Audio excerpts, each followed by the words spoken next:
विधानसभा के बजट सत्र के आखिरी दिन उपद्रवियों से वसूली वाला बिल पास हो गया। इस बिल में सार्वजनिक संपत्ति को नुकसान की भरपाई के लिए उपद्रव करने वालों पर जुर्माने का प्रावधान है।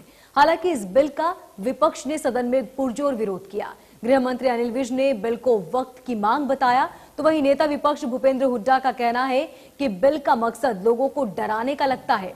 हालांकि सीएम मनोहर लाल ने भी बिल को प्रदेश हित में बताया।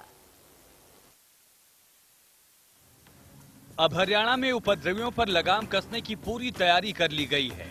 विधानसभा में गुरुवार को सरकारी नुकसान की भरपाई उपद्रवियों से कराने वाला बिल पास हो गया है। हालांकि सरकार को इस बिल को पास करने में विपक्ष के विरोध का भी सामना करना पड़ा। वोटिंग के दौरान बिल के समर्थन में ज्यादा वोट पड़े। बिल पारित होने के बाद कांग्रेस के एमएलए वेल में पहुंचे और जमकर हंगामा किया।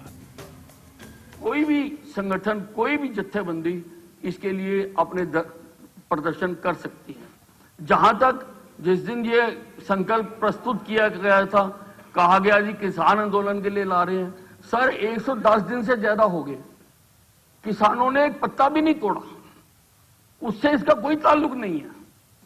ये तो हम सुप्रीम कोर्ट की भिन्न भिन्न अथॉरिटीज आई हैं समय समय पर कि इसके लिए कोई कानून बनाया जाए। सर सदन में प्रस्तुत करता, सदन में बिल को प्रस्तुत करता, वो अपने एम्स एंड ऑब्जेक्ट्स को लिखने के बावजूद भी अच्छी प्रकार से समझाने के लिए फ्री है। एम्स एंड ऑब्जेक्ट्स बताना ये इस समय इंट्रोड्यूस जब होता है उसी समय का होता है। इंट्रोड्यूस होने के बाद फिर जब क्लॉज बाय क्लॉज चर्चा होगी उस समय आप बिल के ऊपर चर्चा करिए, उसमें क्यों रख रहे हैं। इससे पहले गृह मंत्री अनिल विज और नेता विपक्ष भूपेंद्र हुड्डा के बीच तीखी नोकझोंक भी दिखी। अनिल विज ने बहस के बीच हुड्डा से पूछा कि आप दंगाइयों के साथ हैं या उनके खिलाफ। इस बीच सीएम ने भी सदन में साफ शब्दों में कहा कि अब गैर कानूनी गतिविधि करने वालों पर सख्त कार्रवाई होगी। ये कई शक पैदा करता है जी कि ऐसा कौन सी जरूरत आन पड़ी थी कि इस बिल को लाना जरूरी था। जिस तरह से कौन सी ऐसी जरूरत आन पड़ी थी कि सेंटर में भी अध्यादेश लाए गए, कोई जरूरत नहीं थी।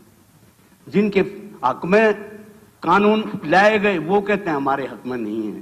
तो ऐसे किस ढंग से, तो इसी ढंग से ये बिल भी जो है इस तरह की शंकाएं पैदा करता है। बिलों का इसमें कहां वर्णन है? आप सारा पढ़ के सुनाओ हमें, कहां वर्णन है इसका 3 साल बिलों का? नहीं आप उसकी बात कर रहे हो। स्पीकर सर, हमने तो किसी आंदोलन से जुड़ा हुआ नहीं कहा।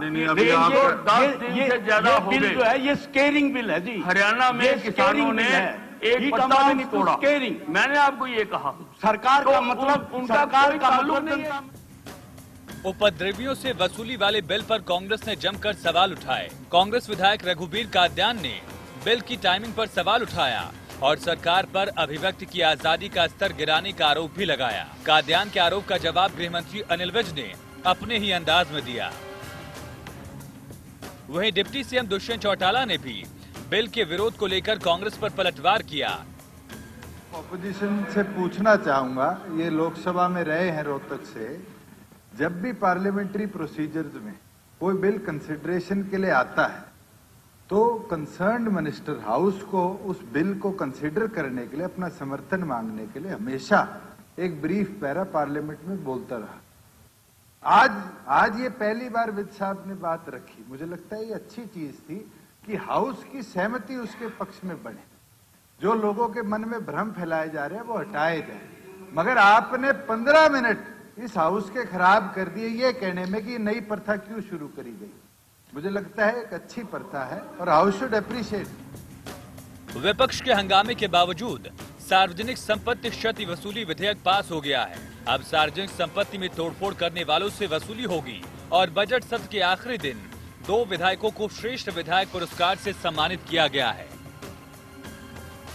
नांगल चौधरी से विधायक अभय सिंह यादव और मुलाना से कांग्रेस विधायक वरुण चौधरी को श्रेष्ठ विधायक पुरस्कार दिया गया। दोनों ही विधायकों को स्पीकर ज्ञानचंद गुप्ता की मौजूदगी में समिति के सदस्यों ने सम्मानित किया। इंडिया न्यूज हरियाणा के लिए चंडीगढ़ से विपिन परमार की रिपोर्ट।